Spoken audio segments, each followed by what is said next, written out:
जंगल शांत था। यह एक ऐसा सन्नाटा था जो कानों में गूंजता था, जैसे कि खुद जंगल कुछ कहना चाहता हो। कोई चिड़िया नहीं चहचहा रही थी। ऐसा लग रहा था जैसे सभी जीव जंतु कहीं छुप गए हों किसी अनजाने खतरे से बचने के लिए। कोई पत्ता नहीं हिल रहा था। हर चीज स्थिर थी, जैसे समय ने खुद को रोक लिया हो। हवा में घना कोहरा छाया हुआ था, ठंडा और गीला। यह कोहरा इतना घना था कि कुछ ही कदम आगे देख पाना मुश्किल था। फुसफुसाते जंगल में हमेशा शांति रहती थी, लेकिन आज कुछ अलग था। एक अजीब सी बेचैनी हवा में तैर रही थी। हवा में डर की लहर दौड़ रही थी। ऐसा लग रहा था जैसे कोई अदृश्य शक्ति हमें देख रही हो। कुछ गड़बड़ थी, कोई देख रहा था। मेरी रूह कांप गई। हर कदम पर ऐसा महसूस हो रहा था जैसे कोई परछाई पीछा कर रही हो। मैंने अपनी जैकेट को और कसकर पकड़ लिया। ठंड के साथ साथ डर भी मेरे शरीर में समा गया था। मुझे यहां अकेले नहीं आना चाहिए था। यह सोचकर मेरे मन में पछतावा होने लगा। यह जंगल हमेशा से रहस्य की जगह रहा है। यहाँ की हर चीज में एक अनकही कहानी छुपी हुई है। कहानियों में अजीब जीवों और भूले हुए जादू की बातें होती थीं। लोग कहते थे कि यहाँ की मिट्टी में भी जादू है, लेकिन मैंने कभी उन कहानियों पर विश्वास नहीं किया अब तक। अब मुझे एहसास हो रहा था कि शायद उन कहानियों में कुछ सच्चाई थी। जंगल की सच्चाई अब मेरे सामने थी। ये सिर्फ एक जंगल नहीं था, ये एक जीवित प्राणी था जो अपनी कहानियों को फुसफुसा रहा था। हर पेड़, हर पत्ता, हर कोने में एक रहस्य छुपा हुआ था, और मैं उस रहस्य का हिस्सा बन चुका था। मैंने अपने कदमों को और आगे बढ़ाया, यह जानते हुए कि अब पीछे मुड़ना संभव नहीं था। जंगल ने मुझे अपनी ओर खींच लिया था। यह एक यात्रा थी, एक रहस्यमयी यात्रा जो मुझे जंगल के दिल तक ले जाने वाली थी, और मैं तैयार था हर उस रहस्य को जानने के लिए जो जंगल ने अपने भीतर छुपा रखा था। मैं जंगल में और अंदर चला गया। हर कदम के साथ पेड़ और घने होते गए और रास्ता और भी संकरा।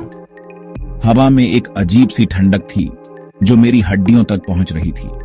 कोहरा और घना हो गया, मेरे पैरों के चारों ओर घूम रहा था। ऐसा लग रहा था जैसे कोहरा मुझे अपने अंदर समेट लेना चाहता हो। हर सांस के साथ कोहरे की नमी मेरे फेफड़ों में भर रही थी। मैं मुश्किल से कुछ फीट आगे देख पा रहा था। अचानक मैंने उसे देखा। कोहरे में एक हलचल। ऐसा लगा जैसे कोई छाया मेरे चारों ओर घूम रही हो, मुझे देख रही हो।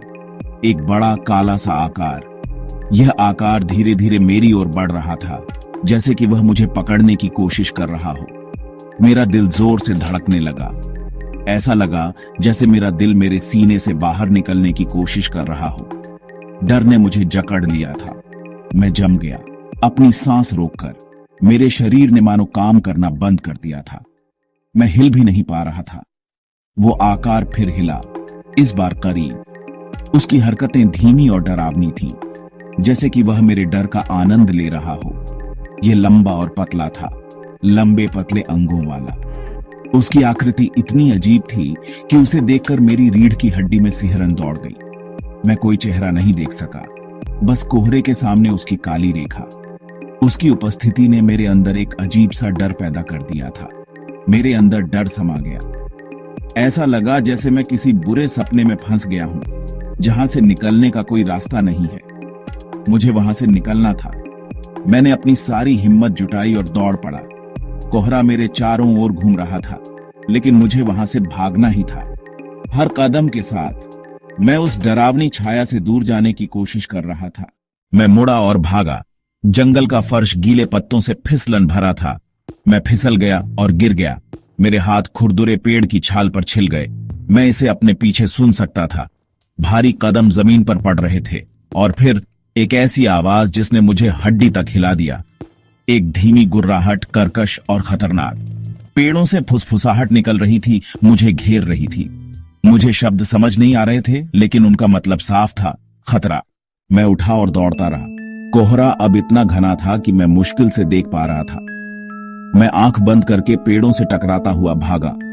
हवा भारी हो गई, सड़न की गंध से भर गई। ये बहुत तेज थी, जिससे मुझे उल्टी आ रही थी। ऐसा लग रहा था जैसे यहां कुछ मर गया हो, कुछ बड़ा। गंध उस जीव से आ रही थी, मैं उसे पास में महसूस कर सकता था, मेरा शिकार कर रहा था। Section 5 glowing eyes in the dark.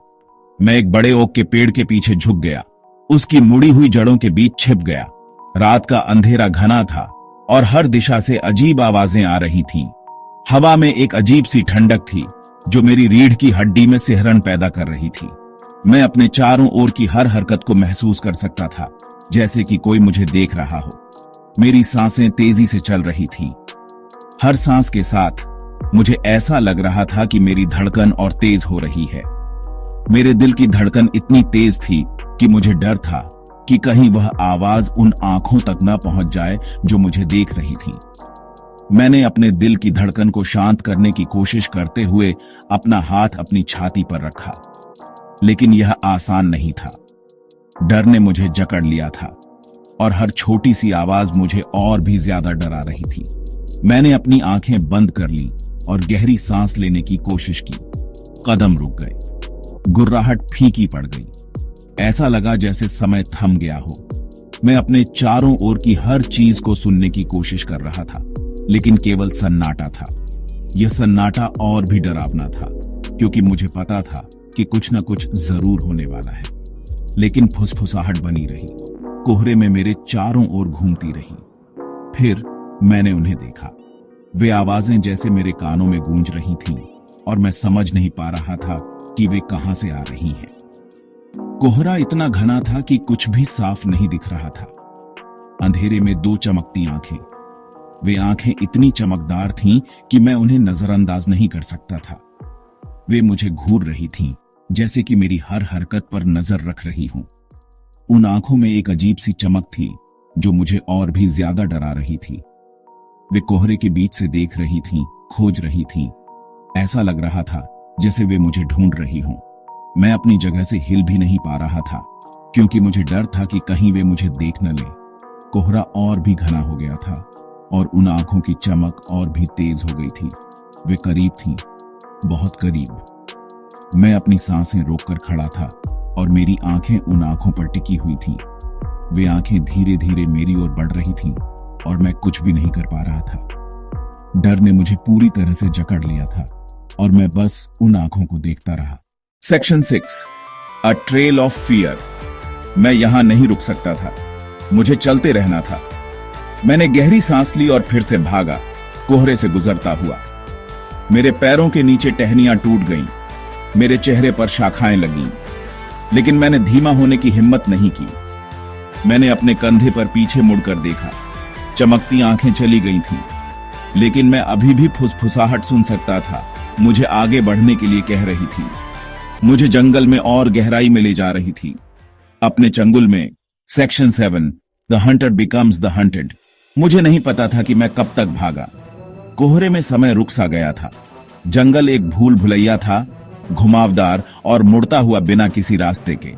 मुझे लगा कि मैं उसे पीछे छोड़ आया हूं, लेकिन मैं गलत था।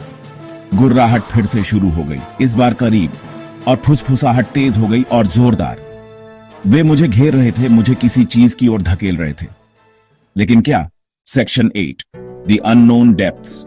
आगे मैंने पेड़ों में एक समाशोधन देखा। बीच में एक अंधेरा शांत तालाब। इसकी सतह एक दर्पण की तरह थी जो घूमते हुए कोहरे को दर्शाती थी।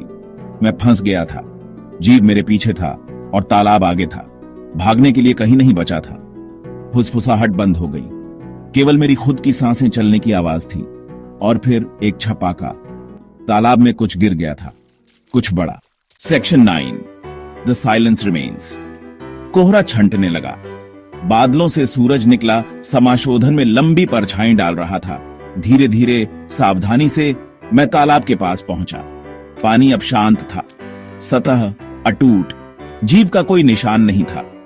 क्या यह असली था या सिर्फ मेरी कल्पना? मैंने चारों ओर शांत जंगल को देखा, शांत समाशोधन को, लेकिन डर बना रहा। कुछ ने मुझे बताया कि बुरा सपना खत्म नहीं हुआ था, यह अभी शुरू हुआ था।